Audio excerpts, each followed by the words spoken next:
ಎಲ್ಲರಿಗೂ ನಮಸ್ಕಾರ. ಥಟ್ಟಂತೆ ಹೇಳಿ ಕ್ವಿಜ್ ಕಾರ್ಯಕ್ರಮಕ್ಕೆ ತಮಗೆಲ್ಲ ಸ್ವಾಗತ.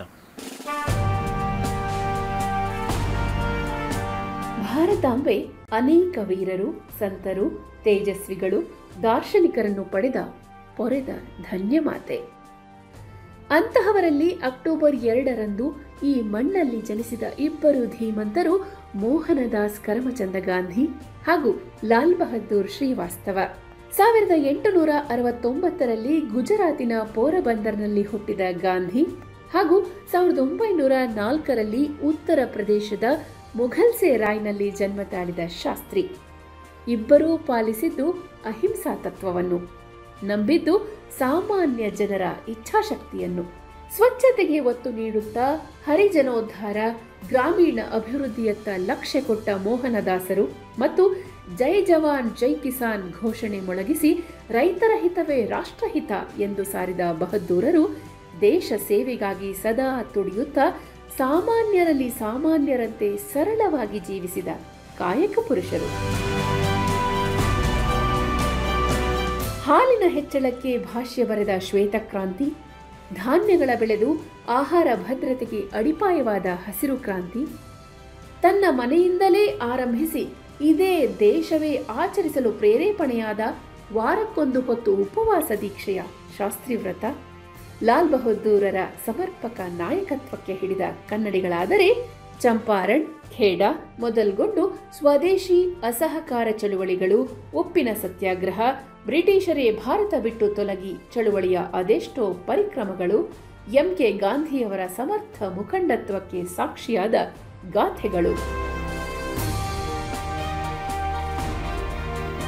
ಹಿಂದೂ ಮುಸ್ಲಿಮರ ಸೌಹಾರ್ದಕ್ಕೆ ಏಕರಾಷ್ಟ್ರ ಪ್ರತಿಪಾದಿಸಿ ಜೀವ ಪಣಕ್ಕಿಟ್ಟು ಹಲವಷ್ಟು ಕೋಮು ಗಲಭೆಗಳನ್ನು ತಮ್ಮ ಧೀಶಕ್ತಿಯಿಂದಲೇ ಮೊಟಕುಗೊಳಿಸಿದ, ಧರ್ಮ ಸಹಿಷ್ಣುತೆ ಸಾರಿದ್ದಕ್ಕೆ ಬಳುವಳಿಯಾಗಿ 1948ರ ಜನವರಿ 30ರಂದು ಪ್ರಾರ್ಥನಾ ಸಮಯದಿ ಗುಂಡೇಟಿಗೆ ಹುತಾತ್ಮರಾದ ಮಹಾತ್ಮರು ರಾಷ್ಟ್ರಪಿತ ಗಾಂಧೀಜಿ.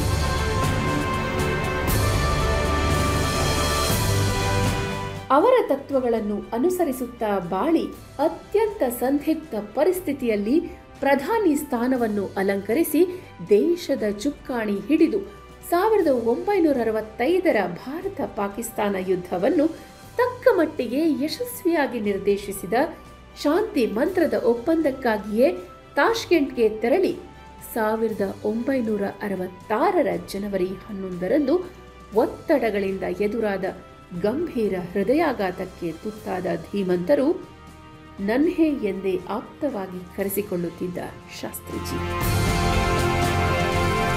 ದೇಶಕ್ಕೆ ಇವರಿಬ್ಬರಂತಹ ಅದೆಷ್ಟೋ ಸೇನಾನಿಗಳ ದೇಣಿಗೆಯ ನೆನೆಯುತ್ತಾ ಆತ್ಮೀಯ ವೀಕ್ಷಕರೆಲ್ಲರಿಗೂ ಅಂತಾರಾಷ್ಟ್ರೀಯ ಅಹಿಂಸಾ ದಿನದ ಶುಭಾಶಯಗಳು. ಈ ಈರ್ವರು ಮಹಾನ್ ಚೈತನ್ಯಗಳ ಆದರ್ಶಗಳನ್ನು ಎದೆಗಿಳಿಸಿಕೊಂಡು ನಮ್ಮ ತಾಯ್ನೆಲದ ಅಭಿವೃದ್ಧಿಗೆ ಅಳಿಲು ಸೇವೆ ಒದಗಿಸುವ ಕಾಯಕ ಯೋಗಿಗಳಾಗೋಣ ಎಂಬುದು ದೂರದರ್ಶನ ಚಂದನ ವಾಹಿನಿಯ ಆಶಯ.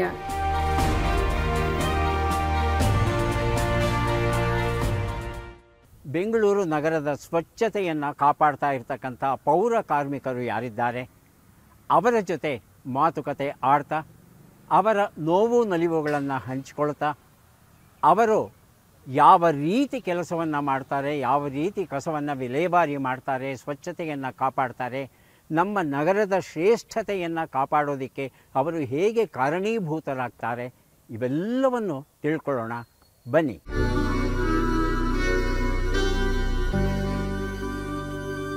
ಎಲ್ರಿಗೂ ನಮಸ್ಕಾರ. ಹೇಗಿದ್ದೀರಿ? ಒಂದೆರಡು ಪ್ರಶ್ನೆ ಕೇಳಲಾ? ನೀವು ಉತ್ತರ ಕೊಟ್ಟರೆ ಒಳ್ಳೆ ಪುಸ್ತಕ ಒಂದು ಬಹುಮಾನ ಕೊಡ್ತೀನಿ. ಹೌದಾ? ನಮಗೆ ಸ್ವಾತಂತ್ರ್ಯವನ್ನು ತಂದುಕೊಟ್ಟಂಥ ಮಹಾನುಭಾವರ ಹೆಸರುಗಳು ನಿಮಗೆ ಗೊತ್ತಾ? ಯಾರಿಗೆ ಗೊತ್ತಿದೆ ಕೈ ಎತ್ತಿ.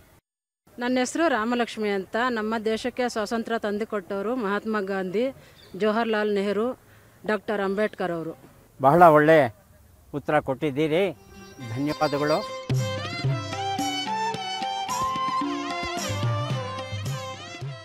ಈಗ ಗಾಂಧೀಜಿ, ನೆಹರು, ಅಂಬೇಡ್ಕರ್ ಎಲ್ಲರ ಹೆಸರನ್ನು ಹೇಳಿದ್ರಿ. ಕರ್ನಾಟಕದಲ್ಲಿ ಸ್ವಾತಂತ್ರ್ಯಕ್ಕಾಗಿ ಹೋರಾಟ ಮಾಡಿದವರು ಯಾರು?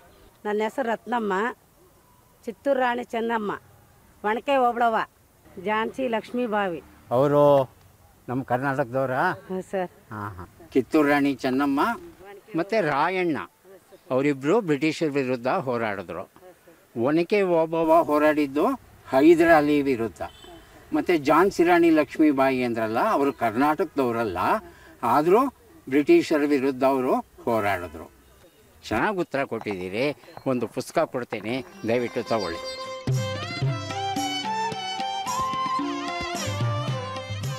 ಅಕ್ಟೋಬರ್ 2ನೇ ತಾರೀಕಂದು ಯಾರ ಹುಟ್ಟಿದ ಹಬ್ಬವನ್ನು ಆಚರಿಸ್ತೇವೆ? ಯಾರಿಗೆ ಉತ್ತರ ಗೊತ್ತು? ನನ್ನ ಹೆಸರು ಸಂತೋಷಮ್ಮ.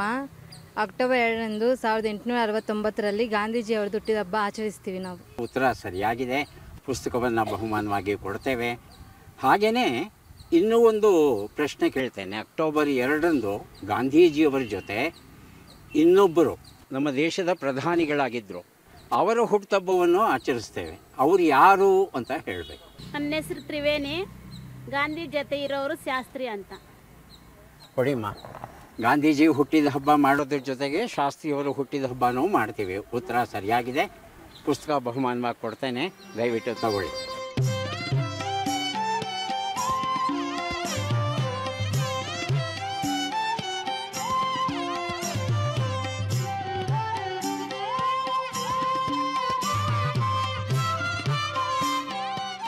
ಸೊ 7 ಗಂಟೆಗೆ ಹೋಗಿ ನಾವು ಪ್ರತಿಯೊಂದು ಮನೆಗೂ ಹೋಗಿ ಹಸಿ ಕಸ ಒಣ ಕಸ ಸಪ್ರೇಟ್ ಮಾಡೋಕ್ಕೆ ಅವೇರ್ನೆಸ್ ಕೊಡ್ತೀವಿ.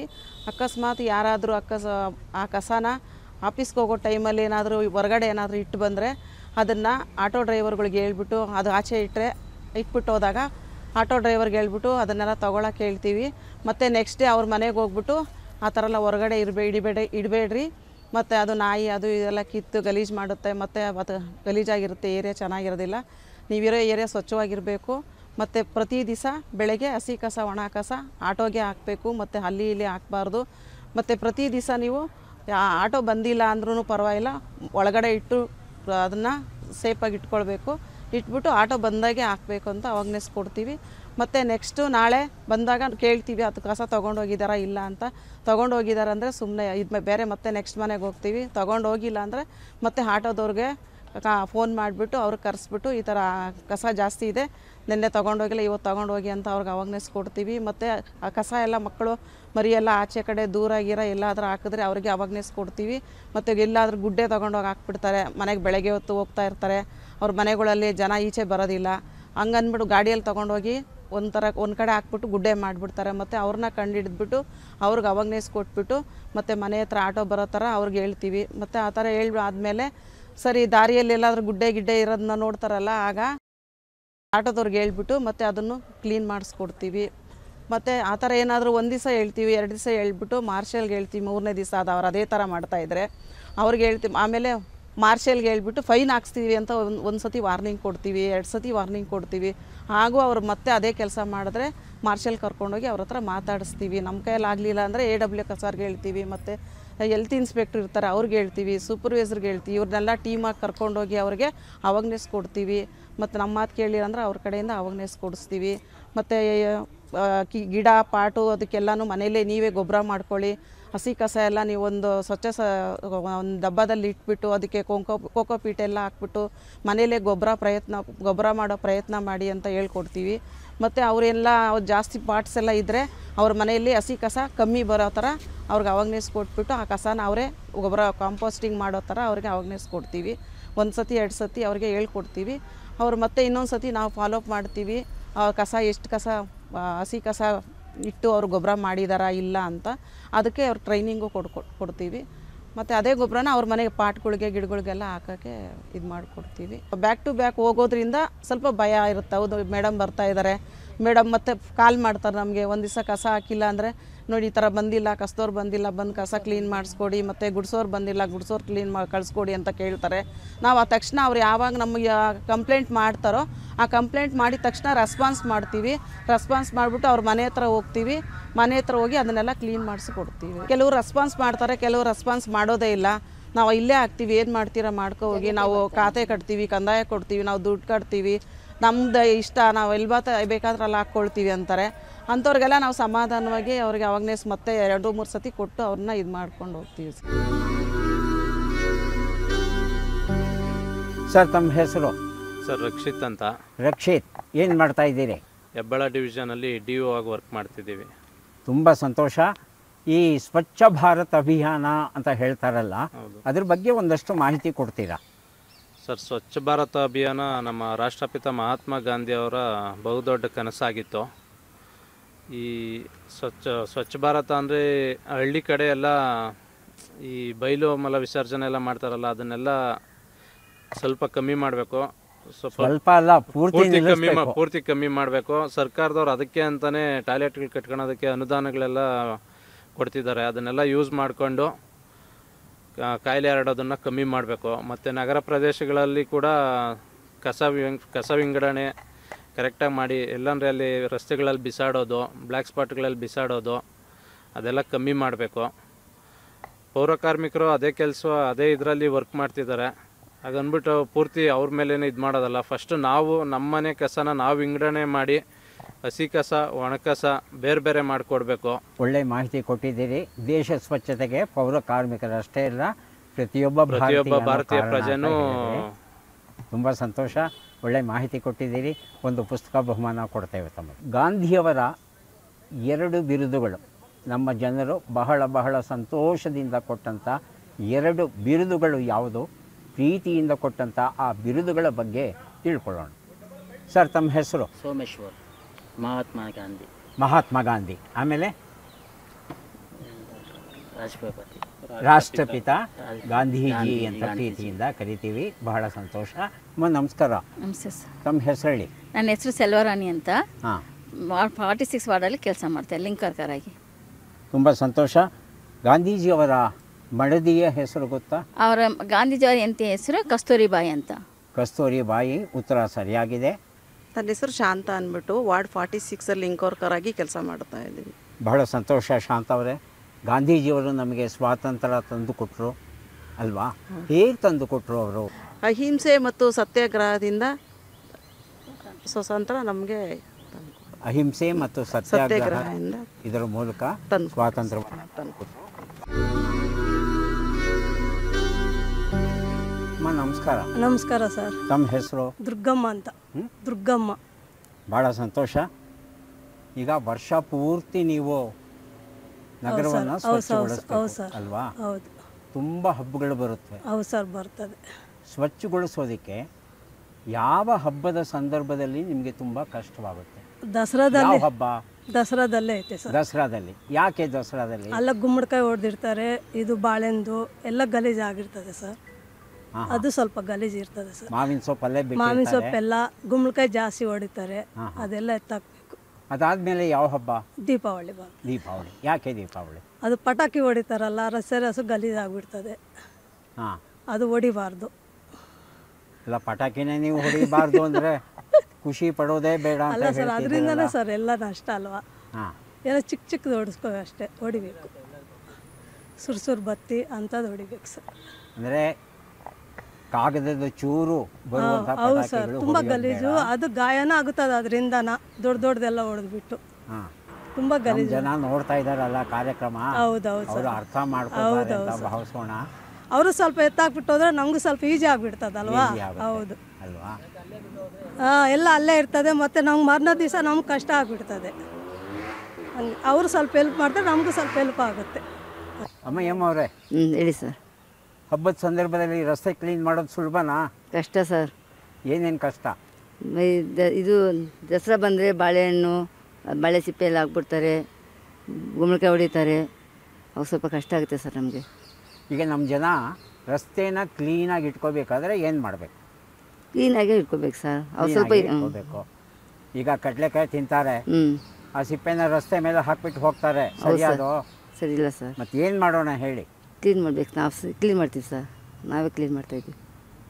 ಕಡಲೆಕಾಯಿ ತಿಂದ್ರೂ, ಚಾಕ್ಲೇಟ್ ತಿಂದ್ರೂ ಆ ಸಿಪ್ಪೆನ ಚಾಕ್ಲೇಟ್ ಪೇಪರನ್ನು ರಸ್ತೆಯಲ್ಲಿ ಬಿಸಾಕದೆ ಜೇಬಲ್ಲಿ ಇಟ್ಕೊಂಡು ಮನೆಗೆ ತೊಗೊಂಡು ಹೋಗಿ ಬಿಸಾಕ್ಬೋದು. ಅಲ್ವಾ? ರಸ್ತೆಯಲ್ಲಿ ಬಿಸಾಕಿದ್ರೆ ನಮ್ಮ ರಸ್ತೆ ಹಾಳಾಗುತ್ತೆ. ಈ ಬೆಂಗಳೂರು ನಗರ ಇಷ್ಟೊಂದು ದೊಡ್ಡದಿದೆಯಲ್ಲ, ಇಷ್ಟು ದೊಡ್ಡ ನಗರವನ್ನು ಸ್ವಚ್ಛಗೊಳಿಸಬೇಕಾದ್ರೆ ಎಷ್ಟು ಜನ ಕಾರ್ಮಿಕರು ಬೇಕಾಗಬಹುದು, ಪೌರ ಕಾರ್ಮಿಕರು? ಈ ಬಗ್ಗೆ ಒಂದಷ್ಟು ಮಾಹಿತಿಯನ್ನು ತಿಳ್ಕೊಳ್ಳೋಣ. ತಮ್ಮ ಹೆಸರು? ನನ್ನ ಹೆಸರು ಸೀಮಾ ಅಂತ ಸರ್. ಸೀಮಾ ಅವರೇ, ಎಷ್ಟು ಜನ ಇದ್ದಾರೆ? ಸಾವಿರಾರು ಲೆಕ್ಕದಲ್ಲಿ ಇದ್ದಾರೆ ಸರ್ ಜನ. ಸಾವಿರಾರು ಲೆಕ್ಕದಲ್ಲಿ? ಒಂದು ಅಂದಾಜು 18,000 ಮೇಲೆ ಇದ್ದಾರೆ. 15,000 ಮೇಲೆ ಇದ್ದಾರೆ. ಇವರು ಎಷ್ಟು ಶಿಫ್ಟ್ಗಳಲ್ಲಿ ಕೆಲಸ ಮಾಡ್ತಾರೆ? ಇವರು ಒಂದೇ ಶಿಫ್ಟಲ್ಲಿ. ಒಂದೇ ಶಿಫ್ಟ್ ಬೆಳಗ್ಗೆ 6ರಿಂದ ಮಧ್ಯಾಹ್ನ 2 ಗಂಟೆವರೆಗೂ. 6 ಗಂಟೆಯಿಂದ ಆರಂಭಿಸಿ 2 ಗಂಟೆವರೆಗೂ ಮಾಡ್ತಾರೆ. ಏನೇನು ಕೆಲಸ ಮಾಡ್ತಾರೆ? ಸ್ವೀಪಿಂಗ್ ಮಾಡ್ತಾರೆ, ರಸ್ತೆ ಗುಡಿಸ್ತಾರೆ, ನಮಗೆ ಅದು ಬಿಡ್ತಾರೆ, ರಸ್ತೆ ಗುಡಿಸ್ತಾರೆ. ಮತ್ತು ರೋಡಲ್ಲಿ ಅವ್ರಿಗೆ ಕಸ ಗುಡಿಸ್ಬೇಕಾದ್ರೆ ಮನೆಯವ್ರಿಗೆಲ್ಲ ಯಾರಾದರೂ ಕಸ ಅವರು ಗುಡಿಸೋ ಟೈಮಲ್ಲಿ ಬಂದು ಎಸ್ಬಿಟ್ಟು ಹೋಗ್ತಾರಲ್ಲ, ಅವರಿಗೆಲ್ಲ ಇವರೇ ಅವೇರ್ನೆಸ್ ಕೊಡ್ತಾರೆ. ಕಸ ಎಲ್ಲ ಎಸ್ಬಿಟ್ಟು ಹೋಗ್ಬಿಡಿ, ನೀವು ಹಸಿ ಕಸ ಒಣ ಕಸ ಮಾಡಿ ಇಟ್ಕೊಂಡಿರಿ, ಆಟೋದವ್ರು ಬರ್ತಾರೆ ಅಂತ ಇವರೇ ಅವ್ರಿಗೆ ಅವೇರ್ನೆಸ್ ಕೊಡ್ತಾರೆ. ಮತ್ತು ಎಷ್ಟು ಕಸ ಸಂಗ್ರಹ ಆಗುತ್ತೆ ಒಂದು ದಿನಕ್ಕೆ ಬೆಂಗಳೂರಲ್ಲಿ? ಒಂದು ದಿನಕ್ಕೆ ಅಂದರೆ ನಮ್ಮ ವಾರ್ಡ್ ಲಿಮಿಟಲ್ಲಿ, ನಿಮ್ಮ ವಾರ್ಡಲ್ಲಿ ಹೇಳಿ. ವಾರ್ಡ್ ಲಿಮಿಟಲ್ಲಿ ಗೊತ್ತು. ವೆಟ್ ವೇಸ್ಟು ಮತ್ತು ಡ್ರೈ ವೇಸ್ಟ್ ಅಂತ ಸಪ್ರೇಟ್ ಇರುತ್ತೆ. ಹಾಗಾಗಿ ನಮಗೆ ವೆಟ್ ವೇಸ್ಟು ಒಂದು ದಿವಸಕ್ಕೆ ಒಂದು 10ರಿಂದ 12. ಡ್ರೈ ವೇಸ್ಟು ಒಂದು 5 ಟನ್ಸು. 5 ಟನ್ಸ್. ಈಗ ನಿಮ್ಮ ವಾರ್ಡ್ ಯಾವುದು? ನಮ್ಮ ward 33 ward. Ward number 33 ward. ಇದನ್ನ ನಮಗೆ ಅರ್ಥವಾಗುವ ಹಾಗೆ ಹೇಳಿ. Ward number 33 ward Hebbal division ಅಲ್ಲಿ ವಾರ್ಡ್ ನಂಬರ್ 33 ಮನೋರಂಡ ಪಾಳ್ಯ. ಯಾವ್ಯಾವ ಸ್ಥಳ ಬರುತ್ತೆ ಇದರಲ್ಲಿ? ಇದು ಸ್ಥಳ ಅಂದರೆ RT ನಗರ ಮೇನ್ ಪ್ಲೇಸು. ಅದರಲ್ಲಿ ಕೌಸರ್ ನಗರ, ರೆಹಮತ್ ನಗರ, ಈ ರೀತಿ ಸಣ್ಣ ಪುಟ್ಟದು ಏರಿಯಾಗಳು ಬರುತ್ತೆ. ದಿನ್ನೂರು ರೋಡು, ಆ ಥರ ರೋಡ್ಗಳು ಬರುತ್ತೆ. ಈ ಹಸಿ ಕಸ, ಒಣ ಕಸ ಇವೆರಡನ್ನು ಸಂಗ್ರಹ ಮಾಡ್ತೀವಿ.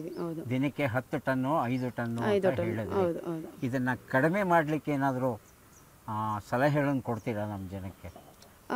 ನಾವು ಈಗ ಹಸಿ ಕಸನ ಜಾಸ್ತಿ ಮಾಡಬೇಕು, ಒಣ ಕಸನ ಕಡಿಮೆ ಮಾಡಬೇಕು. ಅಂದರೆ ನಾವು ಪ್ಲಾಸ್ಟಿಕ್ನ ಕಡಿಮೆ ಮಾಡಬೇಕು, ಅದನ್ನ ಯೂಸ್ ಮಾಡೋದನ್ನ ಕಡಿಮೆ ಮಾಡಬೇಕು. ಪ್ಲಾಸ್ಟಿಕ್ ಕವರ್ಸನ್ನು ಯೂಸ್ ಮಾಡೋದಾಗಲಿ, ಅದನ್ನು ಏನಿದ್ರೆ ಪೇಪರ್ಸ್ಗಳನ್ನ ಮಾತ್ರ ನಾವು ಯೂಸ್ ಮಾಡಬೇಕು. ಮತ್ತು ಈ ಮಕ್ಕಳು ಡೈಪರ್ಸು ಅವು ಇವನ್ನೆಲ್ಲ ತೊಗೊಂಬಂದು ಮಿಕ್ಸ್ ಮಾಡಿ ಹಾಕ್ಬಿಡ್ತಾರೆ. ಈ ಕಸ ಆಟೋ ಒಬ್ನವ್ರು ಬಂದಾಗ ಈ ಇವರು ಪಬ್ಲಿಕ್ಕೆಲ್ಲ ಮನೆಯವರು ಗೊತ್ತಾಗಲ್ಲ ಅವರಿಗೆ. ಆಗ ಅವ್ರು ನಾವು ಅವೇರ್ನೆಸ್ ಮಾಡ್ತೀವಿ. ನೀವು ಏನಾದರೂ ಡೈಪರ್ಸ್ ಇದ್ದರೆ, ಬೇರೆ ಏನಾದರೂ ಸ್ಯಾನಿಟರಿ ವೇಸ್ಟ್ಗಳಿದ್ದರೆ, ನೀವು ಒಂದು ನ್ಯೂಸ್ ಪೇಪರಲ್ಲಿ ಹಾಕಿ ರೆಡ್ ಕಲರ್ ಮಾರ್ಕ್ ಹಾಕಿ ಆಟೋದವ್ರಿಗೆ ಹೇಳ್ಬಿಟ್ಟು ಕೊಡಿ ಅಂತ ನಾವು ಅವರಿಗೆ ಅವೇರ್ನೆಸ್ ಮಾಡಬೇಕು. ಇದು ಯಾರು ಹೇಳಿಕೊಟ್ಟೇ ಇಲ್ವಲ್ಲಮ್ಮ ನಮಗೆ. ನಾವು ಅದಕ್ಕೆ ನಾವು ಹೆಲ್ತ್ ಇನ್ಸ್ಪೆಕ್ಟರ್ ನಾವಿರೋದು. ನಾವು ಎಲ್ಲರಿಗೂ ನಮ್ಮ ಕೆಳಗಡೆ ಲಿಂಕ್ ವರ್ಕರ್ಸ್ ಇರ್ತಾರೆ, ಇವರೆಲ್ಲ ಅವರು ನಾವೆಲ್ಲ ಹೋಗಿ ಅವೇರ್ನೆಸ್ ಮಾಡ್ತೀವಿ. ಅಂದರೆ ಮೆಡಿಕಲ್ ವೇಸ್ಟ್ಗಳಂದರೆ ಈ ಬ್ಲೇಡು, ಸಿರೆಂಜಸ್ಸು, ಮತ್ತು ಮಕ್ಳ ಡೈಪರ್ಸು, ಮತ್ತು ಮಂತ್ಲಿ ಲೇಡೀಸದು ಡೈಪರ್ಸ್ ಅದರದ್ದು ಬೇರೆ ಇರುತ್ತಲ್ಲ, ಅಂಥವೆಲ್ಲ ಯಾವುದೂ ಮಿಕ್ಸ್ ಮಾಡಿ ಅದು ಗೊಬ್ಬರ ಆಗಲ್ಲ. ಅದ್ರ ಜೊತೆಗೆ ಇದು ಮಿಕ್ಸ್ ಆದರೆ ಅದು ಗೊಬ್ಬರನೂ ಆಗಲ್ಲ, ಮತ್ತು ಕೊಳೆತು ಹೋಗಲ್ಲ. ಅದು ಹಾಗೇ ಇರುತ್ತೆ. ನಮಗೆ ಭೂಮಿಗೆ ಅದನ್ನು ನಾವು ಹಾಕಿದಾಗ ಅದು ಕರಗೋದು ಇಲ್ಲ, ಏನೂ ಇಲ್ಲ. ಪ್ಲಾಸ್ಟಿಕ್ ಕವರ್ಸ್ ಆಗಲಿ ಇವು ಯಾವುವು ಅಷ್ಟೇ ಯಾವುದು ಕರಗಲ್ಲ. ಅದರಿಂದ ಇನ್ನೂ ಕಾಯಿಲೆಗಳು ಉತ್ಪತ್ತಿ ಆಗುತ್ತೆ. ಹಾಗಾಗಿ ನಮಗೆ ಕಷ್ಟ ಆಗುತ್ತೆ ಅಂತ ನಾವು ಕೇಳ್ಕೊತಾ ಇದ್ದೀವಿ. ನಮಸ್ಕಾರ. ನಮಸ್ತೆ ಸರ್. ನಿಮ್ಮ ಹೆಸರು? ನನ್ನ ಹೆಸರು ಮೀನಾ ಅಂತ. ನಾನು ವಾರ್ಡ್ ನಂಬರ್ 46ಅಲ್ಲಿ ಜಯಚಾಮರಾಜನಗರ ವಾರ್ಡಲ್ಲಿ ಕೆಲಸ ಮಾಡ್ತಾ ಇದ್ದೀನಿ, ಜೂನಿಯರ್ ಹೆಲ್ತ್ ಇನ್ಸ್ಪೆಕ್ಟರ್ ಆಗಿ. ಈ ಕಸಗಳಲ್ಲಿ ಎಷ್ಟು ನಮೂನೆ ಇದೆ? ಆ ನಮೂನೆಗಳಲ್ಲಿ ಯಾವ ಕಸಗಳು ಬರುತ್ತವೆ, ಇದನ್ನು ಹೇಳ್ಕೊಡ್ಬೇಕು ನಮ್ಮ ಜನಕ್ಕೆ. ಸರ್, ಇವಾಗ ಪ್ರಾಕ್ಟಿಕಲ್ ಆಗಿ ಕಸದಲ್ಲಿ ಇವಾಗ 4 ವಿಭಾಗ ಮಾಡಬೇಕು. ಒಂದು ವೆಟ್ ವೇಸ್ಟ್, ಒಂದು ವೆಟ್ ವೇಸ್ಟ್ ಇದು ಅನ್ಕೋಣ. ಒಂದು ವೆಟ್ ವೇಸ್ಟ್ ಅಂದರೆ ಹಸಿ ಕಸ, ಆಮೇಲೆ ಡ್ರೈ ವೇಸ್ಟ್ ಒಣ ಕಸ, ಆಮೇಲೆ ಮಿಕ್ಸ್ ವೇಸ್ಟ್ ಎಲ್ಲ ಮಿಕ್ಸ್ ಮಾಡೋದು, ಸಮ್ಮಿಶ್ರ ಕಸ, ಆಮೇಲೆ ಸ್ಯಾನಿಟರಿ ವೇಸ್ಟ್ 4 ಥರ ಇದೆ. ಅವು ನಮ್ಮಲ್ಲಿ ಏನಂದರೆ ಇವಾಗ ಒಂದು ಏರಿಯಾ ಅಂತ ಹೇಳಿದ್ಮೇಲೆ ಬ್ಲ್ಯಾಕ್ ವೈಸು ಆಟೋಗಳನ್ನ ನಾವು ವಿಂಗಡಣೆ ಮಾಡಿರ್ತೀವಿ. ಇವಾಗ ಫಸ್ಟ್ ಬ್ಲ್ಯಾಕ್, ಸೆಕೆಂಡ್ ಬ್ಲ್ಯಾಕ್ ಅಂತ ಹೇಳ್ಬಿಟ್ಟು ಬ್ಲ್ಯಾಕ್ ವೈಸು ಪ್ರತಿದಿನ ಆಟೋ ಅವ್ರ ಮನೆ ಹತ್ರ ಹೋಗುತ್ತೆ, ಪ್ರತಿದಿನ ಹೋಗುತ್ತೆ, ಒಂದು ದಿವಸನೂ ಮಿಸ್ ಆಗೋದಿಲ್ಲ. ಏನಂದರೆ ಇವಾಗ ಮಳೆ ಬಂದಾಗ ಏನಾದರೂ ತೊಂದರೆ ಆಯಿತು, ಪ್ಲ್ಯಾಂಟಲ್ಲಿ ಏನಂದರೆ ಅನ್ಲೋಡಿಂಗ್ ಸಮಸ್ಯೆ ಆಯಿತು ಅಂದಾಗ ಮಾತ್ರ ಯಾವತ್ತೋ ಒಂದು ದಿವಸ ರೇರ್ ಆಟೋ ಹೋಗೋದಿಲ್ಲ ಹೊರತು ಪ್ರತಿದಿನ ಮನೆಗೆ ಆಟೋ ಹೋಗುತ್ತೆ. ಮನೆಗೆ ಆಟೋ ಹೋದಾಗ ವಿಸಲ್ ಹೊಡೆದ್ಬಿಟ್ಟು ಕರೆದಾಗ ಅವ್ರು ಹೋಗ್ಬಿಟ್ಟು ಪ್ರತಿದಿನ ಏನಂದರೆ ಮೇಯ್ನ್ ಅವ್ರು ಏನಂದರೆ ಕಸ ಸಪ್ರೇಟ್ ಮಾಡೋದಿಲ್ಲ. ಇವಾಗ ನಾವು ಹೋಗಿ ಗಲಾಟೆ ಮಾಡ್ತೀವಿ, ಕೇಳ್ತೀವಿ, ಲಿಂಕ್ ವರ್ಕರ್ಸ್ ಹೋಗ್ತೀವಿ ಅಂತ ಹೇಳ್ಬಿಟ್ಟು ಅವರು ರೋಡಿಗೆ ಎಸಿತಾರೆ, ಯಾರೂ ಗಾಡಿಗೆ ಕೊಡೋದಿಲ್ಲ. ನಾವೇನಂತೀವಿ ಅಂತ ಹೇಳಿದ್ರೆ ಸಾರ್ವಜನಿಕರಿಗೆ ನಿಮ್ಮ ಕಸನ ನೀವೇ ಸಪ್ರೇಟ್ ಮಾಡಿಬಿಟ್ಟು ಪ್ರತಿದಿನ ಬರೋ ಆಟೋಗಳಿಗೆ ಕಸ ಕೊಡಿ ಅಂತ ನಾವೇ ಇದು ಮಾಡ್ತೀವಿ. ಅವ್ರಿಗೆ ನಾವು ಅವೇರ್ನೆಸ್ ಕೊಡ್ತಾಯಿದ್ದೀವಿ, ಡೈಲಿ ಅವೇರ್ನೆಸ್ ಪ್ರೋಗ್ರಾಮ್ ನಾವು ಕೊಡ್ತಾಯಿದ್ದೀವಿ.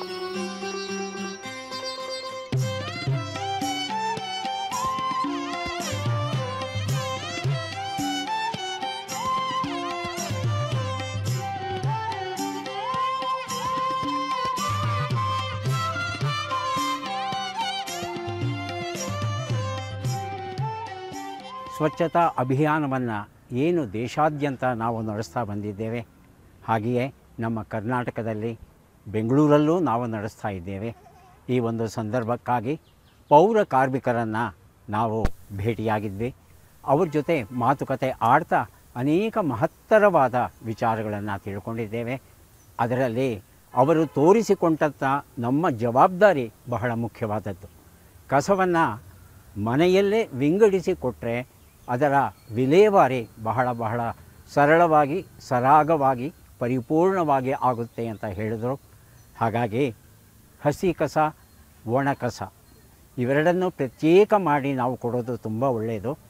ಎಲ್ಲಕ್ಕಿಂತಲೂ ಮುಖ್ಯವಾಗಿ ಅವರು ಮೆಡಿಕಲ್ ವೇಸ್ಟ್, ವೈದ್ಯಕೀಯ ತ್ಯಾಜ್ಯ ಅಂತ ಏನು ಹೇಳಿದರು, ಅದನ್ನು ಪ್ರತ್ಯೇಕವಾದ ಒಂದು ಕಾಗದದಲ್ಲಿ ಸುತ್ತಿಟ್ಟು ಅದಕ್ಕೆ ಒಂದು ಕೆಂಪು ಬಣ್ಣದ ಒಂದು ಇಂಟು ಮಾರ್ಕನ್ನು ಹಾಕಿ ಕೊಟ್ಟರೆ ಅದನ್ನು ಪ್ರತ್ಯೇಕವಾಗಿ ಅದನ್ನು ವಿಲೇವಾರಿ ಮಾಡ್ತಾರೆ.